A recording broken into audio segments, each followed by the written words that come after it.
Okay, so let's talk about your credit score. It's so much more than just some random three-digit number, right? It's basically your financial reputation. It's the key that unlocks the door to a mortgage, a car loan, heck, even a new phone. But here's the deal. Not all the advice out there on how to raise it is good advice. Some of it's amazing, but some tips can actually hurt you. So that's what we're going to do today. We are going to hack the system by ranking every major credit strategy, from the absolute worst all the way to the absolute best. But before we get into the rankings, you've got to understand the game board. This right here, this breaks down what a FICO score is actually made of. And you can see it right away. Two factors are the absolute heavy hitters. You've got payment history at 35% and amounts owed, what we call credit utilization, at 30%.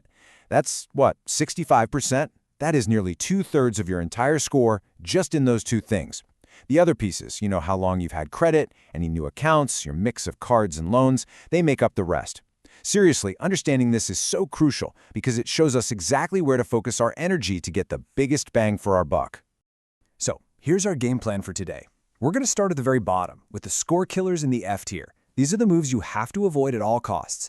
Then, we'll climb our way up through the foundational strategies, the high-impact power plays, and finally, we'll unveil the S-tier master keys that can truly move the needle. You ready? Let's get into it.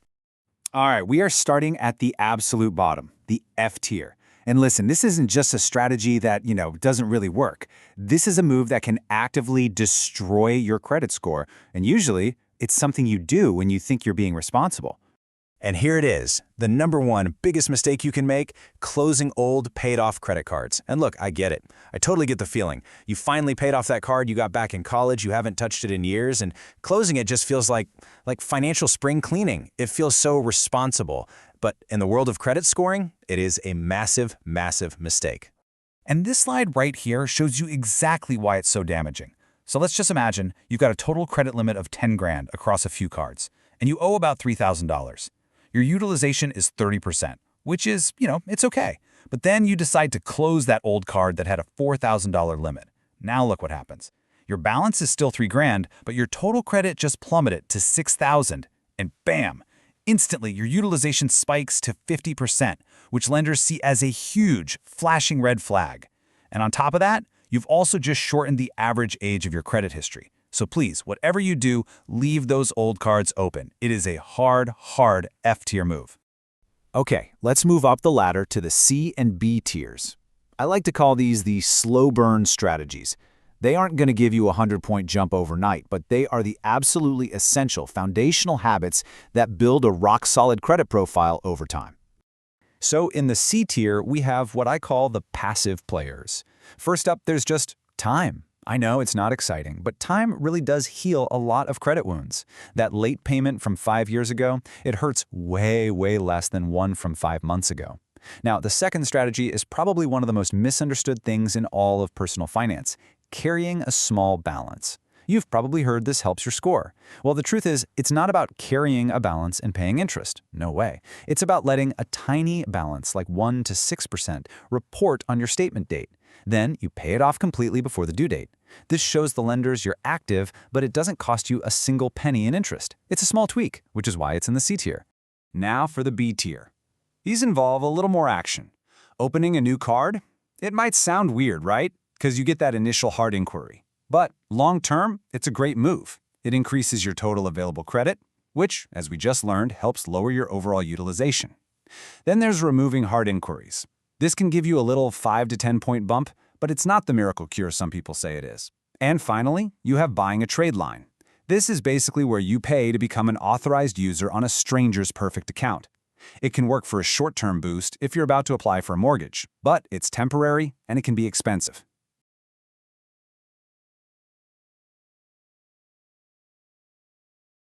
All of these are solid foundational moves. And this right here perfectly illustrates one of the best B-tier tools for anyone who's starting from scratch or maybe rebuilding your credit. A secured card or a credit builder loan is your golden ticket into the credit game. You just put down a small security deposit, say $200, and that becomes your credit limit. Then you use it for small things like gas or coffee, and this is the most important part, you pay it on time, in full, every single month. With that kind of consistency, I've seen people go from a 580 score to a 650 in just 6 to 8 months. It's a really powerful way to build that all-important payment history. All right, now we're getting into the really fun stuff. The heavy hitters, the A tier. These are the power plays, the strategies that can create massive, and I mean massive, rapid changes in your credit score. This quote just says it all. It perfectly captures the power of our first A-tier strategy, becoming an authorized user. So if a family member or a trusted friend has a credit card with a long, perfect history and they add you to it, their entire history for that card, the age, the perfect payments, the high limit, gets copied right onto your credit report. The boost can be enormous and it's almost instant. But, and this is a huge but, the account has to be perfect. If they have late payments or carry a high balance, it can actually hurt you. So choose wisely. Next up in the A tier is cleaning house. A single collection account or a recent late payment on your report is absolutely devastating. It can easily drop your score by 50, even over 100 points. These things are like anchors, just dragging your score down. But here's the good news, they aren't always permanent. You can actively fight to get them removed. So how do you do it? Well, you've got three main weapons in your arsenal. First, you can dispute it. Collection agencies often buy old debt for pennies on the dollar, and they just don't have the original paperwork to prove it's valid. If they can't prove it's yours in 30 days, by law it has to come off. Second, if you had a one-time slip-up, you can write a goodwill letter to the original creditor. You explain what happened, highlight your otherwise great history with them, and just ask for a removal. You would be surprised how often this works. And finally, there's the pay for delete. This is where you negotiate with the collection agency, you agree to pay them a part of the debt, but only in exchange for them completely deleting the mark from your report. Getting even one of these negative items removed can cause your score to jump like crazy, making this a definite A-tier play. We've climbed the ladder and now we've arrived at the top, the S tier. And these aren't just strategies, you guys. These are the two master keys to the entire credit score kingdom. If you get these two things right, everything else just falls into place. Remember that donut chart? These two things account for almost 2/3 of your entire score. The single biggest factor, the king of the castle. 35% of your score is simply your payment history. Every single on-time payment is like adding another brick to your financial foundation.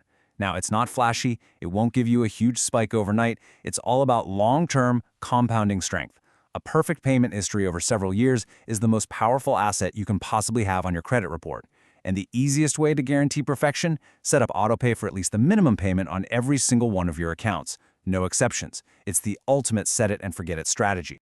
And right behind it, making up another massive 30% of your score, is your credit utilization.